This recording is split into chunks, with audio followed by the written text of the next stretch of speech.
रोज किसी ना किसी स्कूल की बढ़ी हुई फीस की खबर आती है, रोज किसी ना किसी स्कूल के बाहर माता पिता के धरने प्रदर्शन की फीस आती है। चाहे रुक्मिणी देवी स्कूल हो, ग्रीनफील्ड पब्लिक स्कूल हो, आईटीएल पब्लिक स्कूल हो, Saint Angel senior secondary school हो, चाहे रोहिणी में लांसर्स कॉन्वेंट हो, ये तो कुछ ही उदाहरण हैं स्कूलों के जिन्होंने अपनी फीस बढ़ाई है। रोज सोशल मीडिया पे लोग हमें टैग कर रहे हैं, ईमेल लिख रहे हैं, फोन कर रहे हैं। कभी बिरला विद्या निकेतन में पढ़ने बच्चों के माता पिता कॉल कर रहे हैं, कभी इंद्रप्रस्थ वर्ल्ड स्कूल में पढ़ने वाले बच्चों के माता पिता कॉल कर रहे हैं, कभी डीपीएस में पढ़ने वाले बच्चों के माता पिता हमें कॉल कर रहे हैं और हमें कह रहे हैं कि आप किसी तरह से इस फीस को रुकवाइए। हम तो विपक्ष में हैं, हमें क्यों कह रहे हैं? क्योंकि उनको भरोसा नहीं है कि भारतीय जनता पार्टी की दिल्ली सरकार इन प्राइवेट स्कूलों पर लगाम लगाएगी।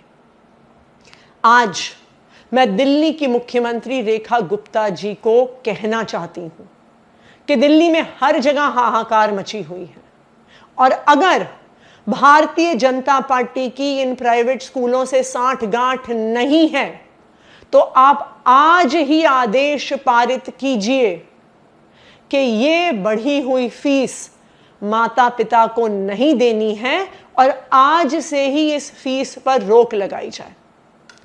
तुरंत सब स्कूल जो अपनी फीस बढ़ा रहे हैं उनका ऑडिट करवाया जाए और ऑडिट होने के बाद ही किसी भी स्कूल को अपनी फीस बढ़ाने का और बढ़ी हुई फीस माता पिता से लेने का अधिकार दिया जाए।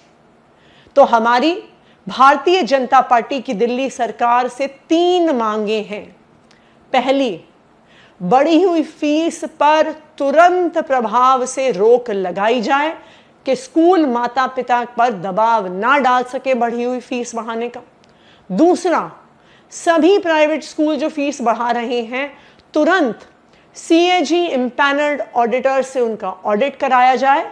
और तीसरा, इस ऑडिट के बाद ही किसी भी स्कूल को बढ़ी हुई फीस लेने का अधिकार होना चाहिए। अगर ऑडिटर कहेगा कि स्कूल मुनाफाखोरी नहीं कर रहा, तभी स्कूल को अपनी फीस को 1%, 2% भी बढ़ाने का अधिकार होना चाहिए।